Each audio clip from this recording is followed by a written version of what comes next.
I think we're going to jump into this new segment of investing and say, well, why not do that instead? What's the benefit there? What's the con there? So, when I think about investing, it's very holistic. And by that, I mean, when most people talk to you about investing, the thing that they're talking about is a couple things, right? There's like stocks and funds, right? Hey, like come look at my portfolio. I have these couple stocks. Things are doing well. You're in the stock market, right? Investing in some mutual funds and ETFs and things of that nature, right? Um, so that's like what a lot of people talk about when they're talking about investing. But the reality is, it's a lot more than that, right? So when you're talking about more what I call a holistic view of investing, that could include things such as like self-investing, right? Spending time and money in making yourself more adaptable, more knowledgeable, more resources, right? Having knowledge about things such as investing in the stock market or starting a business, right? One of the things we talked about earlier was knowing what you don't have experience and knowledge in, right? Taking the time and money to invest in yourself in that regard, right? If you ever started a business, would pay off tremendously, right? Because if you think about it over the course of 10 years, if you spent time and money making yourself more knowledgeable about things such as how to run a business or, you know, what are the tips and tricks to doing certain types of things, right? Yeah. Then you're going to be setting yourself up for a lot more success if that is something you ever did. Right. Right? And then a lot of people don't think about entrepreneurship or starting a business this way, but that is indeed another form of investing, right? The only difference is, right, if I go and buy Tesla stock out there, right, versus me starting an electric car company, right? Think about the capital and experience I would need, the resources to go start an electric car company out there, right? Versus I can go buy Tesla stock for a little over $1,000, right? And I have some ownership in an electric car company. The problem then, though, is risk, return, reward, and also effort. Right. Right. Investing in the stock market, right, you definitely requires some effort, right? And even less effort, say if you partner with somebody like a financial advisor, right? If you say, excuse me, Mr. Financial Advisor, can you put together my portfolio, make sure everything's good?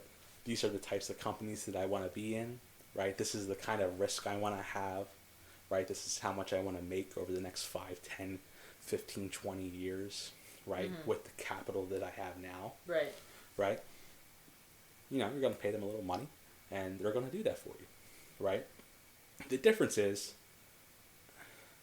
in that situation, you're not directly involved in it, right? So you have almost indirect ownership, right? You're gaining money and capital for a stake in a business that other people are running and other people are managing your ownership of. Right, so it comes back to a matter of, what's success to you. Do you just want the wealth, or do you want this idea of, I created it, I started it, I built it, it's mine. Right, because that's part of it, and ideally, right, the things that you're doing in your everyday actions, in your career, in your life, right, when you go start a business, like, the things you do are going to be based around making that successful, right? So, if you use the same $10,000, you're going to be more invested personally in making decisions for a business, most likely, like, to make that work, right? Especially if whatever business you start is your main source of income. Yeah. Right? So, say you left the job and you went and started your own business, right? all of a sudden that $10,000 you used means a lot more to you than the $10,000 you put into the stock market while you're working your whatever job you had before. Right. Right? So it's a question of risk and value, and also how you want to invest your money too, and how you want to invest your time. Do you think people invest more for the wealth of it all, or for the ownership part that you get? Because somewhere along the line when you're investing, you're taking ownership in whatever brand or what, Yeah. even if it's a small share. Well, it's definitely so. Right, if you think about investing in things such as the market, right, the main objective there, at least for most people, is wealth creation, right? And a lot of times with starting a business, like that's one of the things, that's one of the reasons they decide to do it, because they think they can create more wealth for themselves and others by implementing this really good idea that they found in this opportunity, right? Mm-hmm. And something similar with the market. When they identify things in the market or partner with an advisor, they say, hey, I want to make this certain amount of wealth. I know from past experiences this is kind of a tried and true way to go about doing that. Yeah. So that's definitely a piece of it. But if you look at investors more and more, especially nowadays, the particulars of what you're investing in is becoming more and more important, mm-hmm. right? That's why people, when they first start investing, might say, people who like picking particular stocks, right?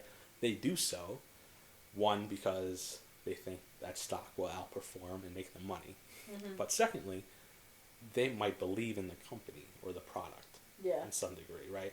So you see this all the time.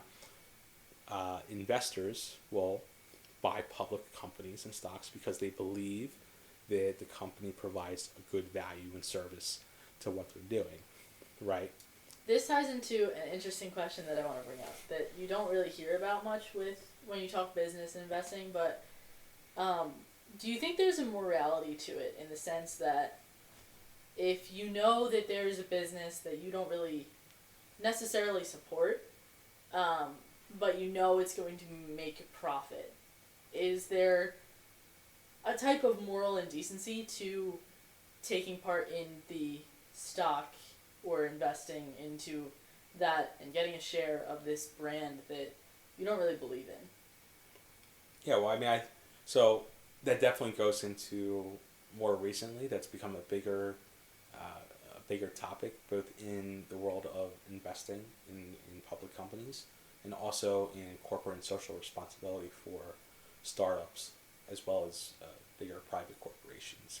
So in the world of investing in public finance, a lot of times you see new funds being created, called, a lot of times they're referred to as ESG, so economic and social sustainability and governance, right? So they want to basically create these funds where companies are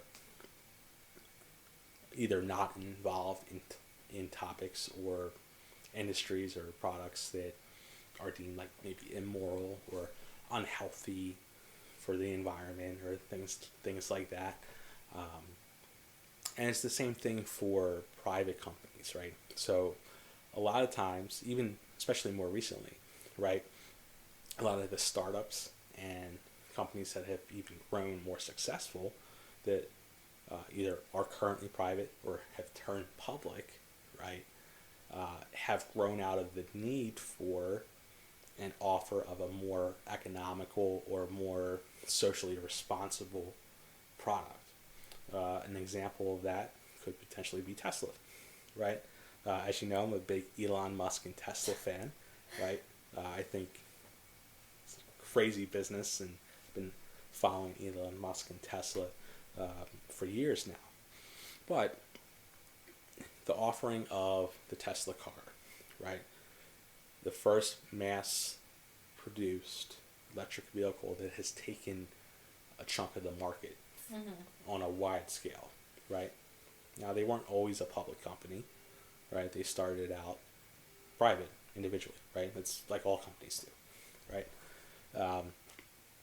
But one of the reasons that they were successful, besides them having the brand and being able to figure out the economics and the materials of everything, was that their offering was a more socially, at least according to a lot of people, right? You can disagree or agree whether electric cars are a better alternative to oil or gas and whatnot. That's a whole different conversation. But the perception out there is that it's eco-friendly. It's eco-friendly and it's a better alternative right. to the automobile industry, right? And the problem with that offering before was, there was things that people had perceptions about, those alternatives, like they didn't work as well, or you couldn't mass produce them as well, or you run into different problems with making them look cool and run nice and being able to be economical and sustainable, right? But if that was something that people actually wanted and it's better for the environment, then if they're able to fix those other issues that were stopping other companies from doing that before, well, there you go. All of a sudden, you have a product that meets multiple needs of people, right? It's something that's more socially responsible that they wanted to invest in and be a part of, not just to invest as a company, right? But also use as a product, right? Yeah. And I know, like, you personally, it's something that I do, and I've kind of piggybacked off you with the investing, like, when it comes to investing, that you put it in something that you follow, a brand that you follow, or something that you believe in, or that you're interested in. Right.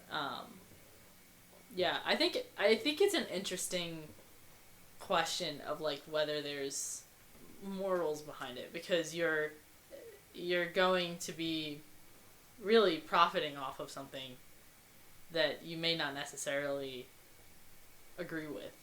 Right. I mean, so think about it this way. So say you started a company, or say you had thousands of dollars and you went and bought a company, right? Would you go buy a company that what they were selling and making were doing, like, if you didn't agree with? Right. Right. Or even though if it was profitable, right? If they were doing something illegal or, dangerous to other people. Right. Like, is that something you would go buy that business and run? Or would you start that business? And the answer might be yes. Like, you might not, you might not really care. Like, there's plenty, right? And that's okay. But, no,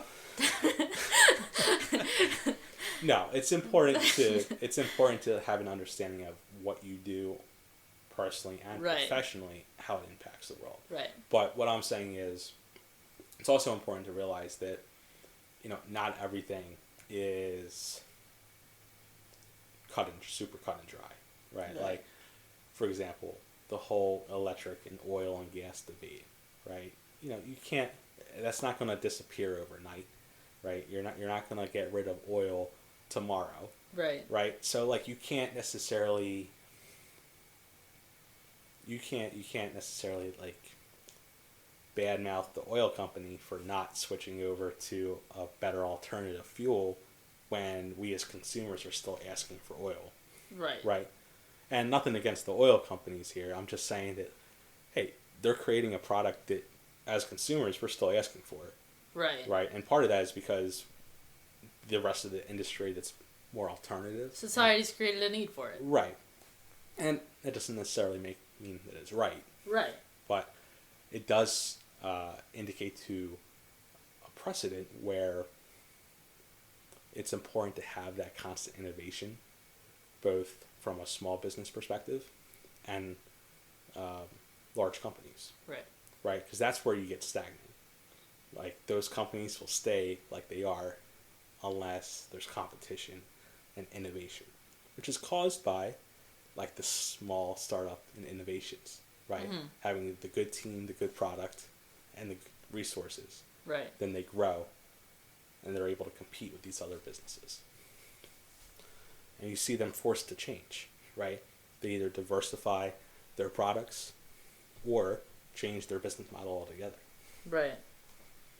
I think I want to switch over to the next segment, which is like cryptocurrency and NFTs and all that fun stuff that's popped up, because I think a lot of what we're talking about now kind of plays into it a little bit.